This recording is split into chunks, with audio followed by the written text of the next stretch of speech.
Kabuluhan ng People Power EDSA Revolution sa kasalukuyang panahon. Konteksto, sa tuwing sasapit ang buwan ng Pebrero, di maiiwasang gunitain ng sambayan ng Pilipino ang naganap na People Power EDSA Revolution noong mga huling araw ng Pebrero 1986. Bagamat ngayong ika-38 taong anibersaryo nito ay di napabilang sa itineklarang mga special non-working holiday ni Pangulong Ferdinand Marcos Jr., marami pa rin ang nais na ito ay pagdiwang ayon sa naging kabuluhan nito noon at sa demokrasyang naibalik sa ating bansa.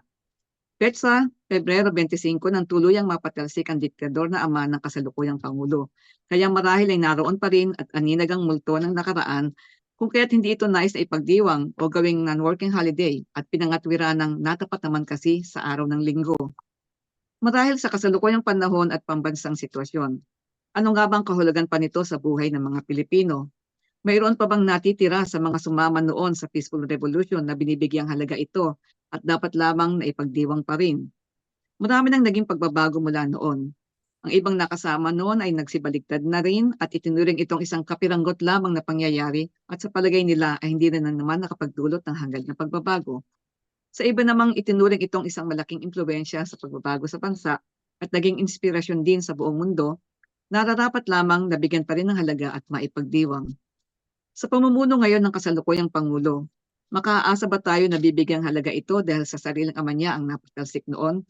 Kumbaga parang papanumbalikin sa alaalang isang madilim na bahagi na pinagdaanan ng kanilang pamilya. Gayunpaman, anumang ganansya ang nakamit noon, pinakinabangan pa rin naman ng masang Pilipino. Ang diwa ng EDSA Revolution noon ay nakatatak na. Kundi man napanatili ng husto ay may pagkukunan pa rin ng manang gabay sakaling kakailanganing muling mag-alsa at mag-giit ng pagbabago. Okay, Okay, ang throwback ganda na. ang ganda ng konteksto. Ikaw ba Talagang isa doon sa nakasamang bumaliktad na o patuloy mo pa rin ninanamnam yung diwa nito? never sa akin yan ang papangako ko sa mga kababayan natin, never tayong babaliktad sa sa Mm. EDSA 1. Bakit? Dahil yan ay isang tagumpay ng taong bayan, Mm. no? Saka talagang kakaiba ang nangyari Mm. noon. So siguro updates mas maganda siguro magbigay tayo kung darating yung guest Yung bisita natin. natin. So yung magbigay muna tayo ng konting throwback. So Oo, baka ano may natin? timeline ka eh. Sige nga. Oo. Dahil siyempre ang natin yan, bakit ba nagkaroon ng EDSA 1, no? Mm. So alam naman natin anong February 22 hanggang 25, which is no 22 1986 is Sabado yun eh. So, 4 na araw, ano? 4 na araw, Sabado, Linggo, Lunes, Martes, no? So, bakit ba nagkaroon ng EDSA 1? Alam naman natin na kaya nagkaroon Mm. noon dahil may isang diktador na pinatalsik. Sino yun? Alam naman natin lahat, si Marcos, di ba? So, paano naging diktador si Marcos? So, alam natin na si Marcos bilang ika-6 na presidente ng bagong republika, na pag sinabi po natin bagong republika, yun yung mga presidente after ng Second World War. So mula nung Mm. after Second World War, si Rojas, si Garcia, si Quirino, Makapagal Garcia, daw. hindi, Ay, Rojas, ilan? Quirino, Magsaysay, Garcia, Macapagal, Marcos, pang-anim si Marcos. Marcos. Oo. Mm. So, nung naupo si Marcos noong 1965, December 1965, overwhelming. Talagang kasi batang-bata pa si Marcos Sr. noon eh. Tsaka yung talino niya talagang outstanding, talagang Matalino talaga, kitang-kita. oo. Mm. Matalino talaga. Bar top notcher, Mm. no? Tapos nagkaroon siya ng kaso ng yung sinasabing pinatay niya yung mortal na kalaban ng tatay niya sa Ilocos, sinalundasan. Siya yung nakulong Siya siya din ang noon. nagtanggol sa sarili niya. Siya mismo nagtanggol sa sarili niya sa loob na Kaya nakitaan siya ng potensyal ni nung dating Supreme Court Chief Justice Laurel, no, that time. So binigyan siya ng chance ang makalaya. And then doon na nagsimula yung political career niya. So naging naging senador siya. No, tapos tumakbo siya sa pagka-presidente at nanalo nga siya. Kaya nung 1965 na nakalaban niya ng si Diosdado Macapagal, tatay ni Gloria. Korea. Dahil nag-run for re-election yung tatay ni Gloria noon, si Diosdado, tinalo ni Marcos. Kaya at that time, galit na galit si Gloria Arroyo kay Marcos dahil tinalo yung tatay niya. Kaya that time naging aktivista rin dati si Gloria. Kaya nga eh. Kasama rin natin kasama rin natin aktivista si Gloria nung araw. No, nag-aral din niya ng mga pag-aaral ng mga ano, tapos yun nga 1965, 1969 nag-re-elect si Marcos at nanalo na naman siya. So pero doon that time kasi kagaya ng alam natin nung dati nung wala pa yung 1987 Constitution na gustong baguhin ngayon, ang sinusunod po nating konstitusyon noon ay yung tinatawag na 1935 Charter. No, yung naka-design sa ano sa American Constitution. American pa. Oo, na kung saan ang presidente ay may 4 na taong termino at pwede siya mag-re-elect. Para sa sa Amerika ngayon, di ba? Ganon sila. So, 1969, nung maano si Marcos, by the year 1973, whether he like it or not, kailangan niyang bumaba. Baba. Oo, ng pwesto. So, ang nangyari, yun nga, nakita ni Marcos, sabi niya nga 2 terms is not enough para magsilbi sa raw sa bayan. So, nakagawa siya ng paraan. Nagdeklara siya ng martial law noong 1972 hanggang tumagal ng 1980 at nanatili siya sa pwesto. So, at ang ano nun, ano nga yun, kumbaga parang ano, inkubo na sa mga Pilipino dahil laganap na yung kahirapan nun eh. Tsaka yung corruption nun talagang rampant na, no? Lumobo yung utang natin panlabas, utang panlabas natin. Tapos tumaas ang mga bilihin. Tapos ano nun eh, ang daming pinatay, ang daming Oo. dinukot, ang daming nawawala, no? Parang nauulit ngayon itong Parang nauulit ng ano. So, yun yung ano, so yun yung tapos na pagdating ng 1983, napatay si Benigno Aquino, di ba? Nung 1983. So, ang ano doon eh talagang naging diktador si Marcos at yun na yung simula ng kanyang tuluyang pagbagsak, no? At ano nga natin yan, tatanungin natin yan, Kapdits eh. Sino-sino ba yung mga karakter ng EDSA Rev, no? Sino-sino ba yung mga ano diyan? Yung mga bumida Siyempre, nun, ano, yung mga bumida nun. Kasi may mga ugong-ugong nga nun, di ba? Yung EDSA Rev daw is a failed coup d'etat failure, no? Yung failed coup d'etat. So bakit totoo naman talaga yun? Dahil kung tutusin natin, yung ano nun eh yung mga kampo ni Enrile talagang nag-launch sila ng kudita at naano lang talaga sila na natunugan ni Marcos. Nahuli nga yung ano, di ba? So, ngayon yung naging plan B ni na Enrile is kumala sa Marcos regime. Kinausap ni Enrile siya, no? Si Ramos sumama sa kanya and then syempre para hindi sila mapahamak, kinausap din nila ang simbahan through Cardinal Sin and then si Cardinal Sin na sumang-ayon sa kanila and that time kumbaga kasi katatapos lang ng ano nun ng snap election kung matatandaan natin, di ba, February. Pero before ng snap election, updates, ano na, malaki yung role ng US dito eh. Bakit kamo? October of 1985, October of 1985, alas 2 ng madaling araw sa Pilipinas, no? Kasalukuyan tulog na tulog si Marcos yung malubha na yung sakit niyang lupus. Lupus. Oo, pinatawag siya, yung binidyo call siya ng National State Department ng US. At tinanong siya kung ano yung plano niya sa Pilipinas. Kasi gusto na rin siyang pababain ng US eh. Dahil kumbaga nakikitang yung political instability sa regime niya. So syempre bilang US government, yung US imperialist, meron silang personal interest sa Pilipinas. No, alam naman natin yan. Kaya concerned sila. So that time, nung pinatawag siya ng madaling araw, si Marcos nag-promise, sabi niya, I will call pala snap election early next year, yun nga 1986. Para So naganap, mapatunayan na may ano pa siya, oo, na may meron siyang following pa fresh siya. mandate. Oo. Mm. So yun nga. So nangyari, February of 1986, early February, February 3 yata, February 4 yung ano, nagpatawag siya ng Pero may eleksyon. naging usapin muna yung kung sino ang tatakbong lalaban, kung si Doy Laurel Mm. ba o si Cory. Oo. Pero Mm. kumbaga si Cory nun, 'di ba, byuda nga ni Ninoy, Oo. eh Yung sympathy ng tao na kay nasa Cory. kanya. Oo, Mm. kaya nga nagkaroon ng 1 million signature, 1 million Mm. signature no, naalala mo 'yon? 'Di Oo, ba oo. pumirma rin tayo? Ako pumirma ako Kaya nga. nun eh. Mm. Nung one Oo, sa million school signature. namin may umikot ding papel nun eh. Oo, sa pangunguna 'yon ni Delay Chino Roses, no?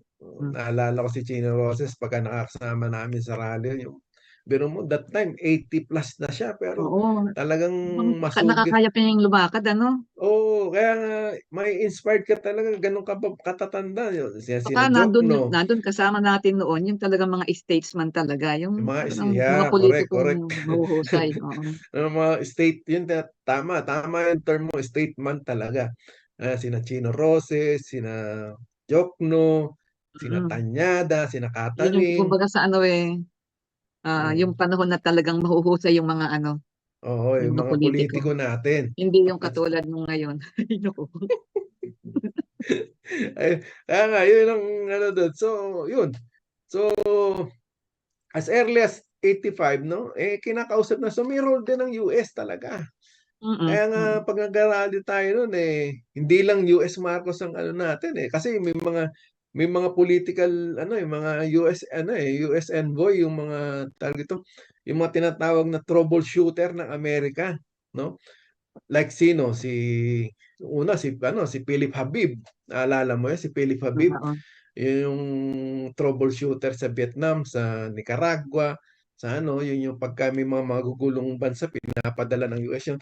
Tapos si Stephen Bosworth, naalala mo Oo, yun? yan.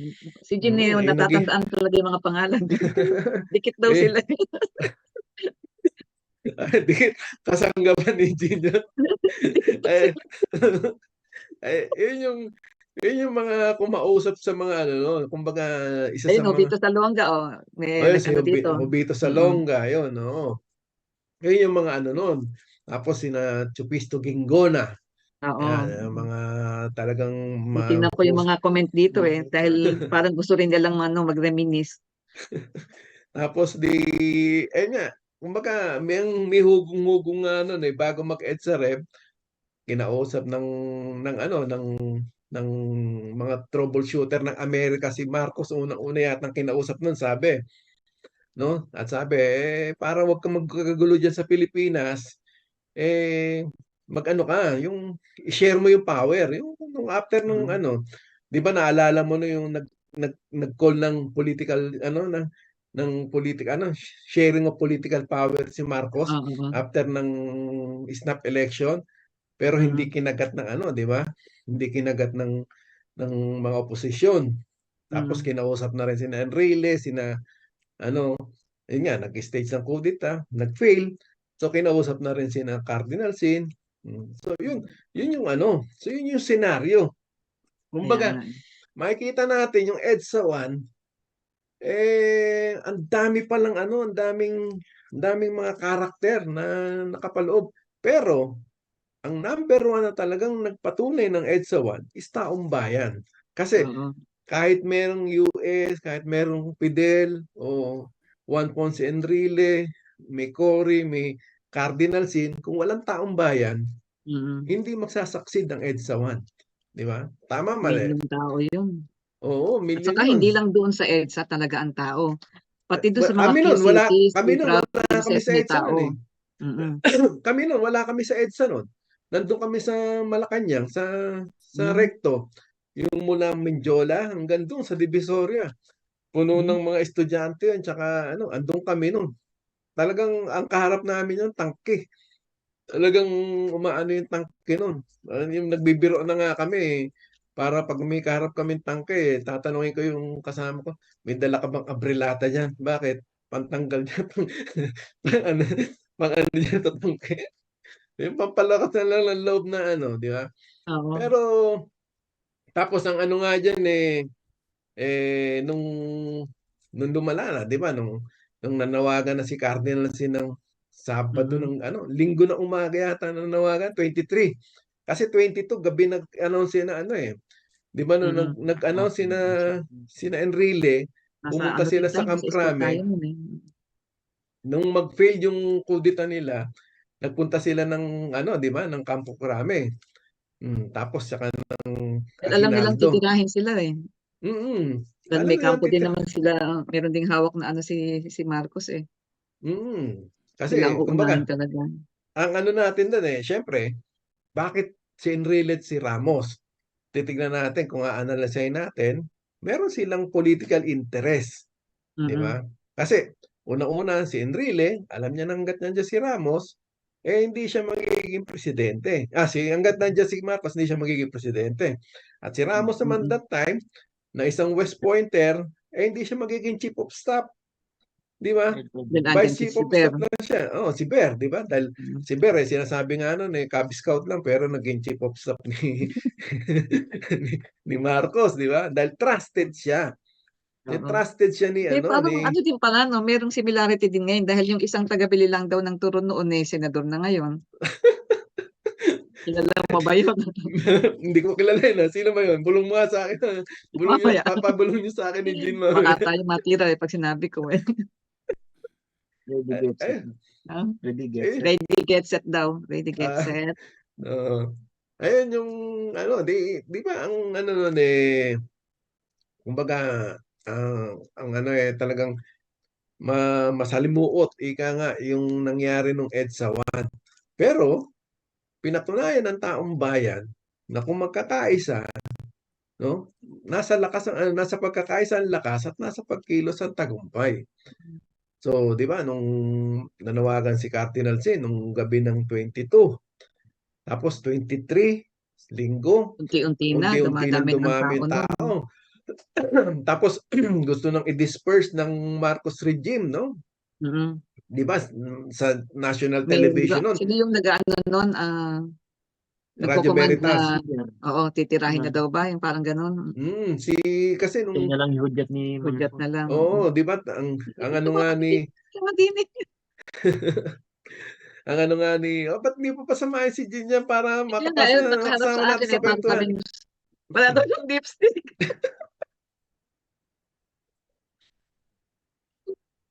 Ay, naku po.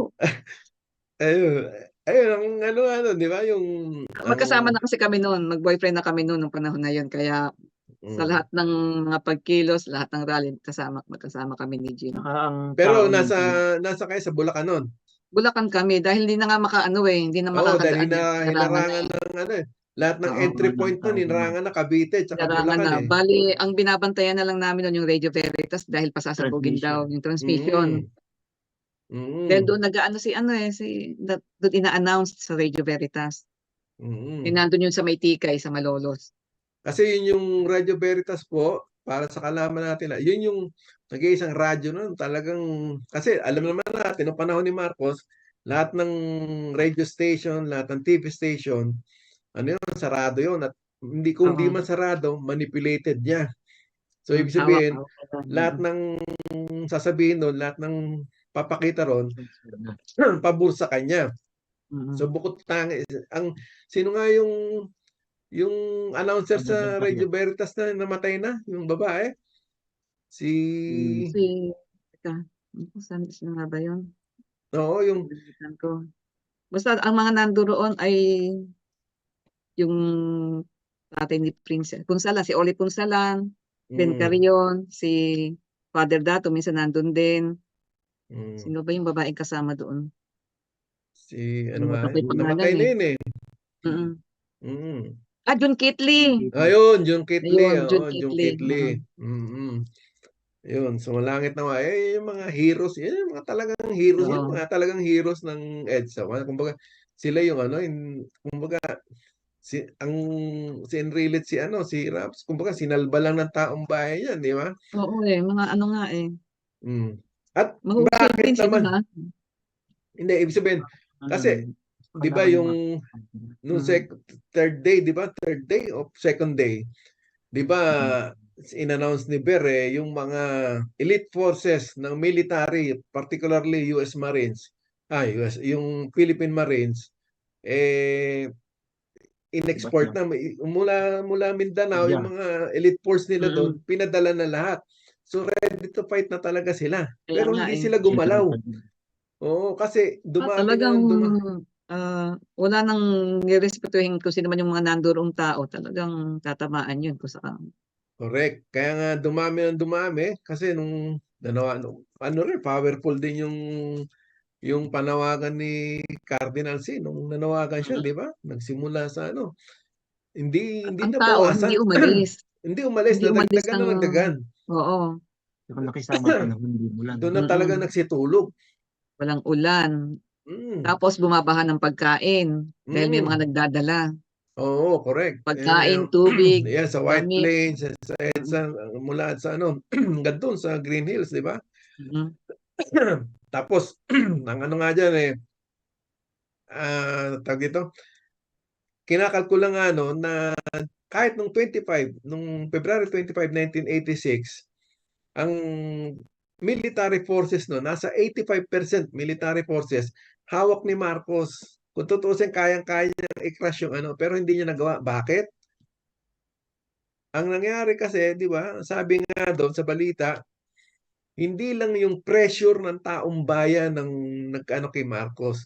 Higit sa lahat, dahil sa pressure ng taong bayan kay Marcos, na pressure ang US na patalsikin si Marcos. No? Kumbaga, ano yung mga threat na sinabi ng US kay Marcos. Unang-una, hindi siya magkakaroon ng political asylum. Wala siyang political asylum. Pagka in-insist niya yung gusto niya na hindi siya umalis, wala siyang political asylum. Ikalawa, Sana bibitawan siya. Bibitawan siya ng US. bibitawan siya. Kumbaga, distero siya. Bahala ka sa buhay mo, ganyan. So, yun ang number one. Number two, freeze. Yung pag-freeze ng kanyang hidden wealth. Yung mga ill-gotten Accounts niya. wealth. Oo, yung mga pera niya sa Switzerland, sa Amerika, at sa parte ng mundo, mape-freeze yun. No? Na ginawa naman. So, kumbaga, dahil nga, kasi walang alam ng Amerika na pag tumagal pa yan, magiging mas matindi yung mangyayari. Hindi na peaceful ang mangyayari dyan eh. Hindi na, kung tumagal pa kung hindi naging 4-day revolution, hindi na ano yun. So, napwersa si Marcos. Kaya nga, di ba, umayag si Marcos na umuwi ng Ilocos. Nung dinala siya ng helicopter, sabi niya Namali ng rinig yata eh. sabi niya sa pilot, bring me in Pawai. Ayun na. Alright. Yung pala, pagising niya, aloha. Hawaii. Nasa Hawaii na pala siya. Oh. Di ba?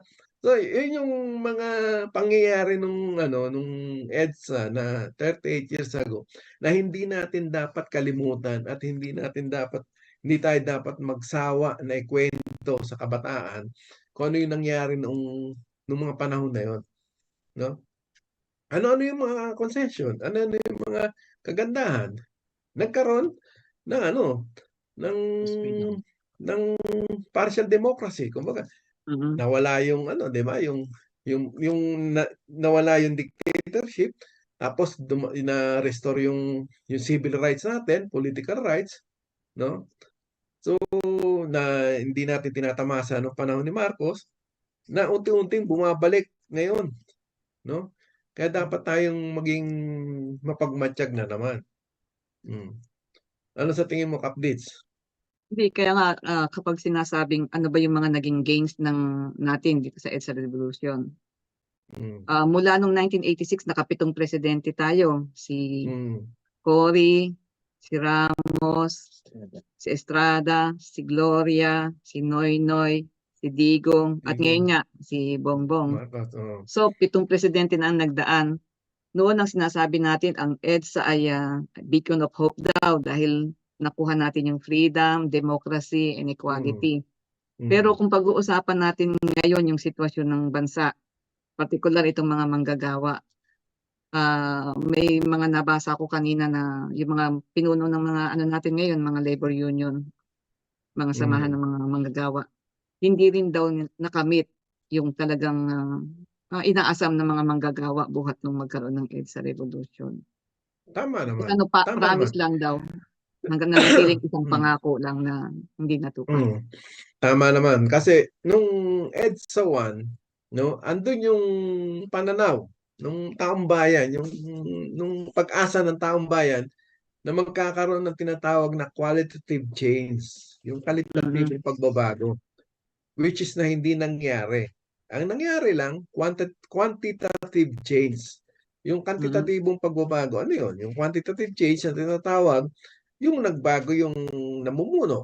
Nawala yung Pamunuan. diktador, nagkaroon ng isang moderate na presidente, which is Cory, no? So quantitative change yun. Pero yung qualitative issue, like for example, yung pag-angat ng buhay ng mga mahihirap, pagkaroon ng lupa ng mga magsasaka, pagtaas ng sahod ng mga manggagawa, karapatan sa pabahay, sa mga estudyante, libreng pag-aaral, no, and so on and so forth. Eh hindi nangyari. Yun yung mga sa mga qualitative change na dapat na inaasahan ng taong bayan.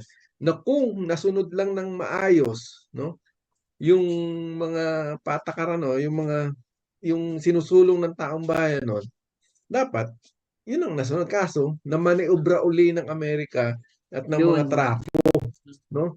Kumbaga nakabawi sila. Oo. Di ba? 1986, 1990, nakabalik na yung mga Marcos, di ba? Sina Imelda. Oh, nakabalik na sila ng bansa.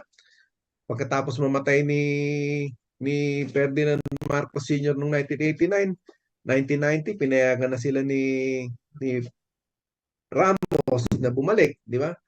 Yun Mm. nga lang, hindi para ilibing sa Hindi pa. sa sa Ilocos, no? Nandun, Kumbaga naka-freezer lang, ano lang, naka-display lang naka-clay. doon. Napuntahan Oo, namin yun eh. Nakita nakaginawang namin. clay. So, Hindi clay, wax. wax, wax, Wax. winax, oo. Pero kumbaga, yun nga. So, yun yung ano, kasi kung andito yung ano natin, yung guest natin sa workers, yun ang isang matatalakay niya Mas dapat. maipapaliwanag niya eh. Oo, may papaliwanag niya kung bakit sa uring manggagawa naging payak o walang nangyari doon sa pangako ng EDSA. Tayo Kasi kasi yung noon, estudyante tayo, kaya ang pananaw natin, pananaw ng isang estudyante noong panahon correct. ng 1986. Tapos Mm, nga, sa nakalipas na 38 na years na yan, may mga maliliit na gains naman tayo dahil sa mga mm, ginagawa nating rally, sa mga ginagawang mm, demonstration at saka mga mm, pagtutol sa mga matrikula, yun, doon tayo mm. nakafocus kasi noon eh. Yung Totoo. libreng Totoo. edukasyon, yun. At saka press freedom sa campus. Mm. Siyempre, iba ang pananaw ng manggagawa sa pananaw ng kabataan estudyante.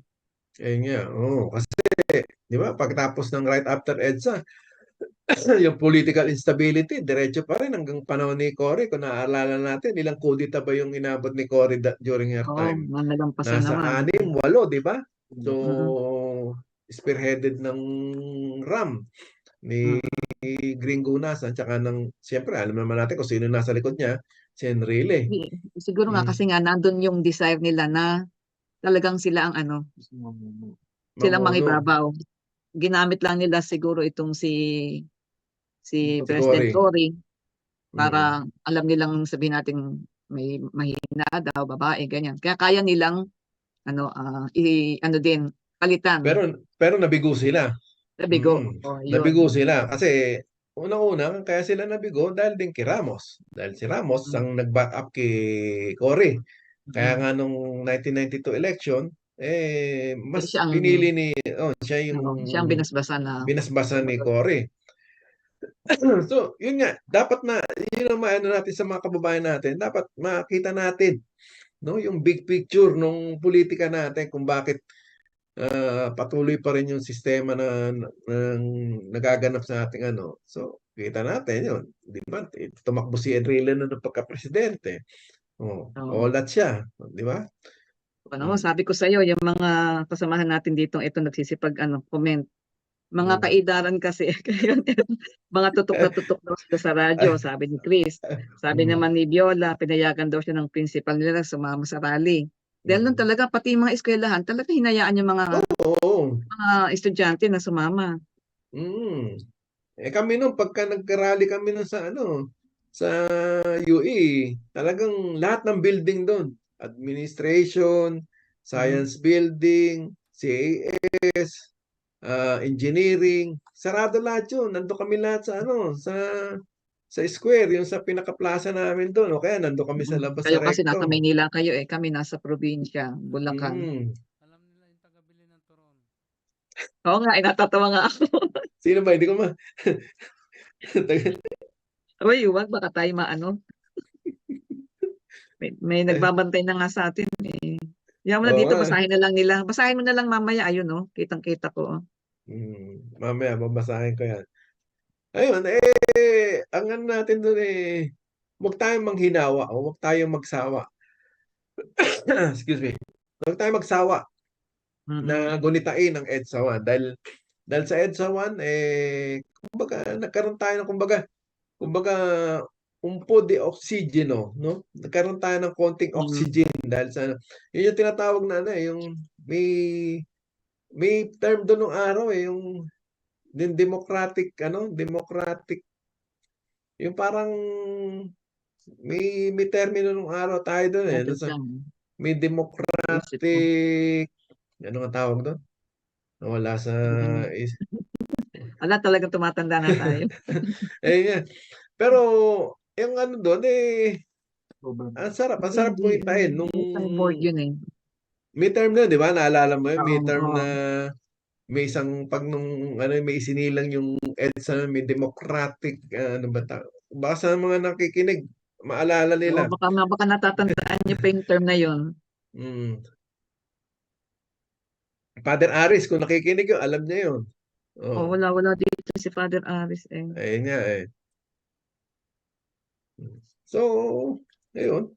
Anyway, ano pa ba yung may dadagdag mo Kaya updates? nga ang sabi ko nga di naganap nga yung EDSA 1 noon, tapos nagkaroon ng EDSA 2 uli. Two. Ngayon, hindi malayang magkaroon uli dahil Mm. may gabay tayo may tinitingnan tayo. Kapag Correct. umulit uli yung ganong atmosfera sa paligid natin na may Mm. diktadura na naman at saka bumabalik na naman yung mga patayan, pandurukot at iba pang Mm. mga sabihin nating mga ano, na anino nung araw na bumabalik ngayon, Mm. pwede pa rin namang gawin siguro Mm. dahil nandito pa rin naman tayo. May Mm. lakas pa rin tayo tapos dagdag pa yung mga kabataan ngayon na sila naman yung ating pagkukunan ng yun nga, Malakas. kalakasan. Mm. Sila Naalala ko na kung ano sa ating yung inspirasyon. naalala ko na Ano, updates kung ano yung term term, democratic space. ayun. Oo, democratic space, no? Yun yung O saka nung sikat na. natatandaan ko nung magkaroon nga ng ganyan after nung EDSA Revolution na namulaklak yung yung campus press freedom. Talagang Mm. naglitawan yung magagandang kami nagbago yung aming nun, yung aming Mm. school publication. Mm. Talagang Ah, naging mapagpamulat na yung yun nga. mga inilalabas na mga Pero article. hindi naman sa pagbubuhat ng bangko updates, no? Capgin. Nung panahon pa ni Marcos, no? Kaya yung si Balaeng Rapanan ko, galit na galit sa akin yan dahil kung tirahin ko si Marcos, hindi niya alam ganun yung bad experience ko sa kababayan niya. Kasi nung 1982, di ba? Nung pumasok ako sa 82. pumasok ako sa campus noon, nag-college ako noon, ano pa noon, ban pa yung mga school organization Oo, noon, mga oo, wala pa. fraternity, Wala. US Pati Student Council, student government student wala pa. government, ban pa noon. Kami yung madalas mag-rally noon sa University Belt, sa UE, Mhm. UST, FAU, yung hanggang dyan sa mga yung mga social dyan sa Malacanang, yung mga Mga social dyan kolehiyalan. sa mga kolehiyala dyan sa tabi ng Malacanang. Mm. Mm. Halos linggo-linggo kami nag-rally noon sa Liwasan sa para restoration o yung pagbabalik ng mga student council tsaka yung mga Mm. varsitarian, mga fraternities. Oo. Unfortunately, 1983 na yun, na binigay ni Marcos yun.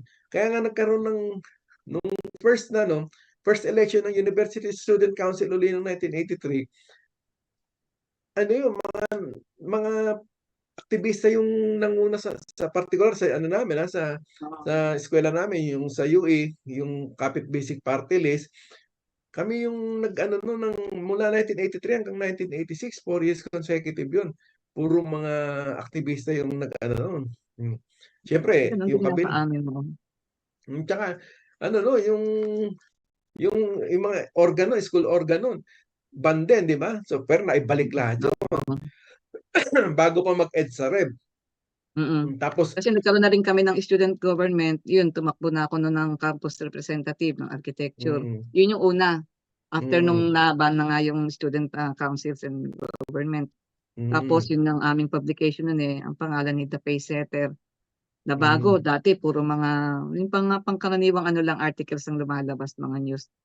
Tapos unti-unti, tumataas yung level ng ano, nung awareness ng mga writers, ng mga readers. Dahil nga, iba na nga yung atmosphere nun oo, kasi tapos nung 1983, di ba, napatay pa si Ninoy.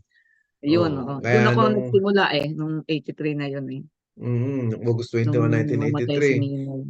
Tapos linggo-linggo, guest namin no si Butch Aquino, yung kapatid ni Ninoy. Tapos, ang ano nun, nung ano no, bago mag-EDSA, buhay na buhay yung politika, student activism nun. Masiglang ano ang Kaya nga student kung activism tawagin nun. namin yun nung dekada 80, sa amin sa ano, UE Diliman. Kasi di ba nung 60s, 70s, UP Diliman. Oo. Nung 80s, UE Diliman. Dahil kami yung sa University Belt, yung University Belt talagang ang UP no, medyo sinakit nung araw. Si Congressman Kit Belmonte, lagi namin kasabay sa sa rally. Galing sila Quezon City, magkikita-kita kami sa Mindiola, ganon.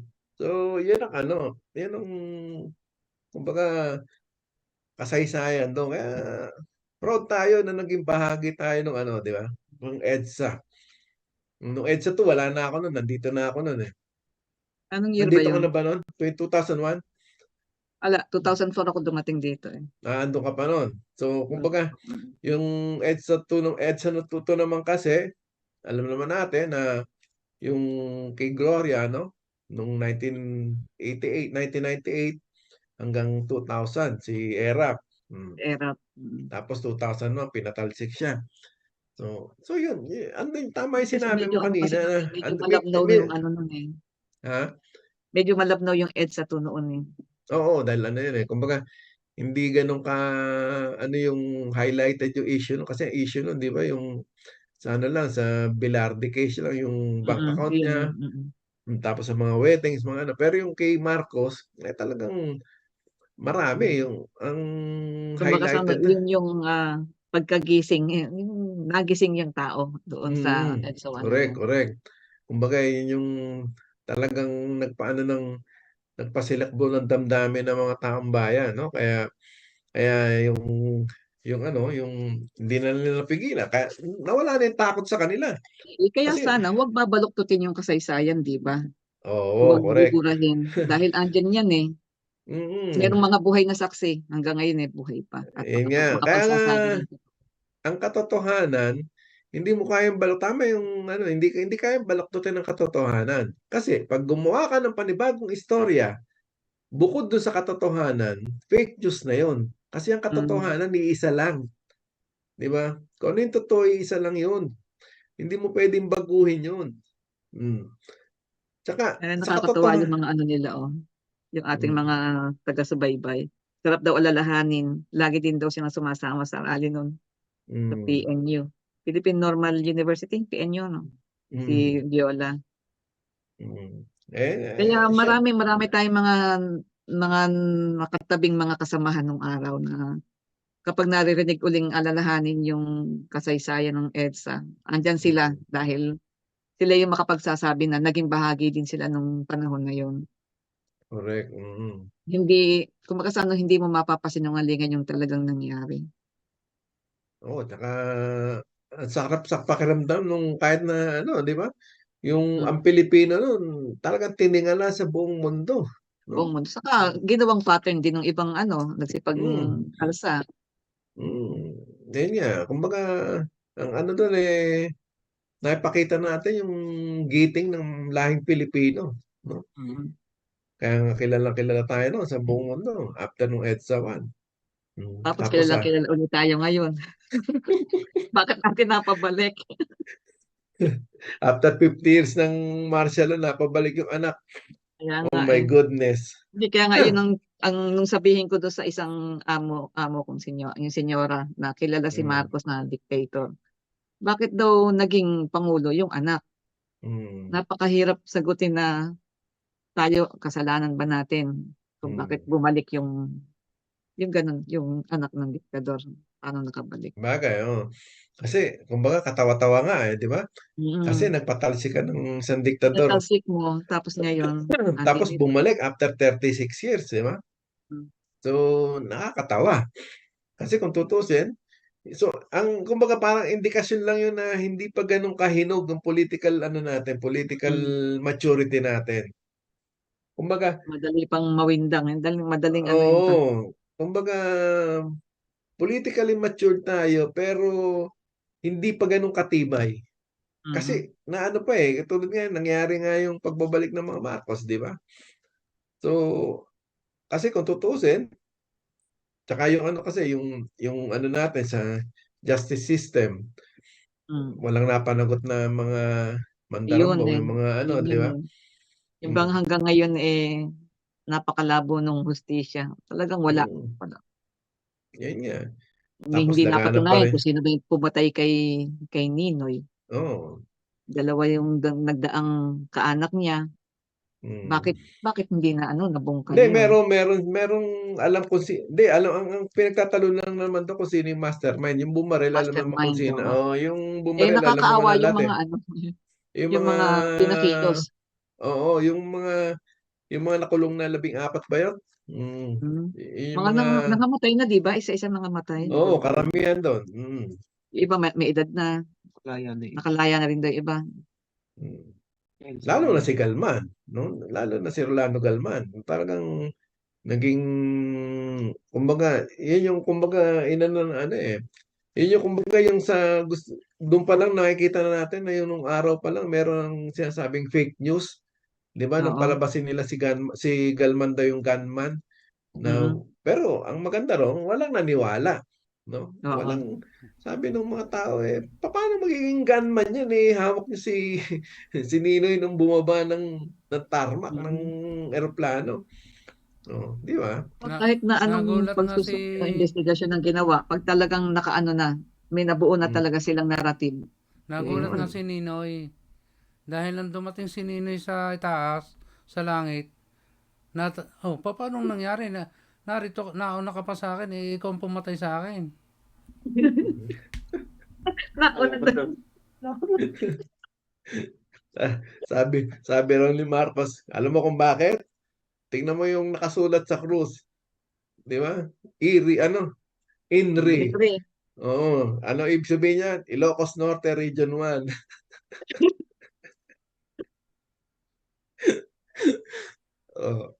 Tahimik na lang si Ninoy. Ang tatapang Tahimik daw na ng lang. mga estudyante noon, sabi ni Viola. Oo, talagang iba yung kasi ngayon, mga estudyante ngayon, hindi naman sa inaan natin maano pa rin kaya lang, kukonti na, no? Oo. Kumbaga, Teka, siguro parang din ngayon kasi yung sinasabi nga ng mga aktivista ngayon, ang ayoko namang sabihin na tayo noon hindi gano'n ka-intellectual Kasi ngayon pati yung mga intellectual na mga estudyante nakukuha na, hindi tulad noon na yung mga anak pawis na estudyante, yung bang batak sa hirap. Yun ang madaling ma mamulat. Dahil damang-dama nila yung kahirapan Pero ngayon, pati yung mga alam nating namuhay intellectual. ng masagana, yung mga intellectual na nakabig na rin. Kumbaga sila na rin kasama na rin sa sa Sa movement. struggle. Sa struggle, oo. Ay, Oh, kasi narinig. mas ano sila eh, kumbaga mas ano sila, yung high thinking sila eh. Kumbaga mas sila yung nag-iisip, bakit ganto? Bakit ganyan? Kumbaga sila Oo. yung mas may Nagkakaroon na ng ano, kapasidad. ng question na dapat Mm, pantay-pantay ang tao, hindi ganito, hindi yung kami lang ang masagana, dapat pati sila, mm, pati yung iba, 'di correct, ba? correct. Kaya, ayun, yun. Tayo kasi no'n, puro tayo mga anak mahirap nung araw, eh. Yun nga eh. Kumbaga, talagang damang-dama yung hirap nung panahon na yun. Pero, yun nga, tingnan natin sa mga susunod na ano pa. Sana nga, kasi sa 25, meron pong ano, sa Pilipinas, merong rally sa EDSA Mm, Shrine, no? So, parang mini concert na rin yan. So, titignan oo, natin kung ano. At ang masakit nga, di ba? Ayaw nang gawing holiday ni Marcos Jr. oo, tong kaya nga, 25. eh. O nga naman, Kaya sampal nga sa sa... UP nitong Sabado yung UP Rave Music Festival, parang Hmm, ano, parang pangunang ano 'yan, pangunang event bago itong February 25 dahil libo-libong mga kabataan, estudyante na ginamit yung musika bilang ano, protest movement parang gano'n. hmm, Na dala-dala nila yung panawagan sa minorya, sa mga indigenous people, sa mga desaparecidos. Talagang dala nila yung mga issues ng ano, ng lipunan. Hindi lang hmm, music festival. Kaya nakakatuwa dahil, ang daming namulat nung ano na yun, yung ginawang festival ng UP. hmm. Ayun Kaya nga. sana nga sa February 25 gano'n din karami yung tao na na dumalo. Hmm, correct. Okay. Hmm, Sandali lang, alas 10 na pala. Ang bilis oo nga, ng oras. At least Nagkukwentuhan lang itong tayo mga dito. kasamahan natin ay mga tuwang-tuwa dahil nagre-reminisce sila, eh. Kung mga nato-throwback, no? Ay, Oo, at least alam natin na hindi lang tayo may edad. Marami tayo. oo. Ay, Baka nako. ibig sabihin talagang nasa puso pa rin natin yung ano, yung Oo. pagmamahal sa Yun bayan. nga ang ano yun ang kumbaga parang pinakamensahe natin sa mga kababayan natin. Huwag tayong manawa at huwag nating kakalimutan gunitain ng EDSA, no? Hindi totoo na ang EDSA ay walang dinulot sa atin. Merong dinulot ang EDSA gawa Meron, ng meron. dahil unang-una sa akin pang personal kong pananaw, ang unang dinulot ng EDSA sa atin yung pagkilos mismo ng taong bayan. Katulad na Hmm, sinabi natin kanina, maraming karakter, di ba? US, mm, sina Enrile niya. Pero ang nag-number one na ano, yung pagkilos ng taong bayan. Kasi kahit nandiyan yung mga yan, yung US, yung sina Corsi, ano, kung walang taong bayan, hindi mm. magtatagumpay, hindi mangyayari ang EDSA 1. Di Baka ba? andun yung ano na, kaya pala. Yun, Kaya. gano'n. Correct, Mm, correct. Kung kaya ng taong bayan. Kaya nga yung, ano, di ba? Diyos ko, ang dami ng... Tama rin yung sa konteksto natin kanina, may mga bumaliktad na. Kasi, hmm, yung mga, ano yung mga nakain na rin ng sistema, hindi rin natin sila oo. masisisi Mga dahil, dating kasama natin, Ex-human rights lawyer. yung ex-human rights lawyer daw pangunahin. Dati kasama mo, may iba pa, mga nakakasama din natin nung araw nagiging guest speaker pa, mm, tapos wala na rin. Manligas sa eh, Johnson. Noon mga kasabayan natin noon. siyempre, hindi naman natin, siyempre, pag kumita na rin, nagkaroon Mm, na rin ng ano, hindi na rin natin sila masisisi. Siguro kung tayo man ang nabigyan ng pagkakataong ganun, tingin ko, baka natukso na rin tayo. baka natukso na rin. Pero kung ako sa Pero akin, hindi. siyempre iba pa rin yung may nakatanim na talagang ano, Mm, yung sincero talaga na ano, na paninindigan. serbisyo sa bayan. Iba nga siyempre ika nga iba yung ano, iba yung mabubuhay at mamamatay ka na yung para sa bayan yung iisip mo, di ba? Mm. Yun yung ano doon. Okay. Ano, Ano na, sayang. Ang bilis ng oras. Marso na sa isang linggo, Oo nga pala, no? Sa isang Biyernes, Marso na. Ay, nako. Okay. Babatiin ba natin ang mga nanonood? Oo. Ay, Kap, babatiin natin, Dits. teka. Sige babasahin ko. O, unang-una si Cap Rene, watching from Caserta daw. Si Loida, good evening. Si Elino Hernandez Napa, Buonasera daw Italia, magandang umaga Pilipinas. Si Cap Edwin Reyes. Tapos may mga bago ha, Diding Talaron Ducanes, si Chris Nasuki, si Kato Nilita, gandang gabi daw. Tapos yung esposo kong kasama ko na nung araw, si Bok Din. Yan. Tapos, si Si Viola, Vicky. yan, nag-reminis si Viola. Si Vicky, nang babati rin si Vicky. Tapos, sino pa? Ate Crescy, siguro nandyan din yun. Nakikinig din, ano, watching. Unang-una yun, sila, ano, Kay Bunson, sino ba yun? Watching din. Oh. Ayun, yung iba siguro hindi dito lumilitaw, pero alam natin, si Vicky, nabanggit ko na. Maganda naman daw ang dinulot ng EDSA Revolution. Kailanman hindi nila mababago ang kasaysayan ng EDSA 1. Ayun, talaga naman. correct. At yun Saka, ikikwento ko sa apo ko at saka apo-apuhan pa at sasabihin ko. Naging Saka, bahagi ko. lagi natin tatandaan, isa lang ang katotohanan. Ang lalabas, maliban sa katotohanan, chismis na, marites na, kumbaga fake news na. Gawa-gawa na lang yun. Kaya doon tayo sa ano, kung ano yung totoo. Tayo, hindi naman nila masasabing hindi totoo yung sinasabi natin dahil tayo mismo yung nandun nung araw na yun, di ba? Saka may Tayo timeline mismo. tayo. Alam natin yung nangyayari noon.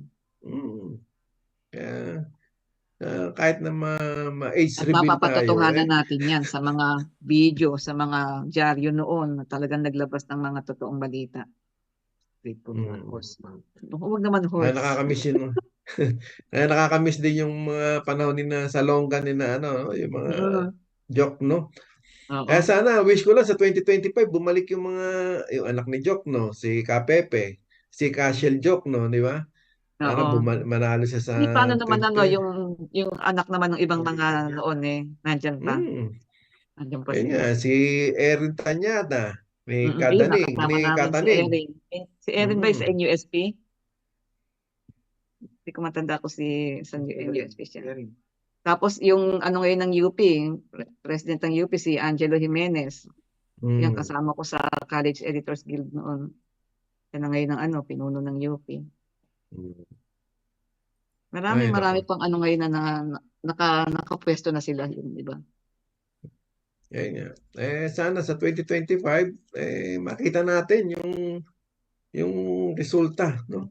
Pero tayo bilang oposisyon nga, nasa atin muna yung unang move na dapat talagang mapagtibay natin yung oposisyon. Kasi may pumuposturang oposisyon yung sa taga Davao, di ba? Sabi na sila raw ng oposisyon Hindi Sila raw. maaasahan natin yung mga kabataan estudyante ngayon. Alam kong masigla ngayon ng mga kabataan. Kaya huwag tayong manawang magkwento ng kahit na paulit-ulit na sinasabi nila, paulit-ulit. Yan ang totoo. Hindi natin pwedeng baguhin yung katotohanan. So, Kasi madalas tinatanong yung mga kabataan ngayon, bakit hindi naman kayo nabuhay noon?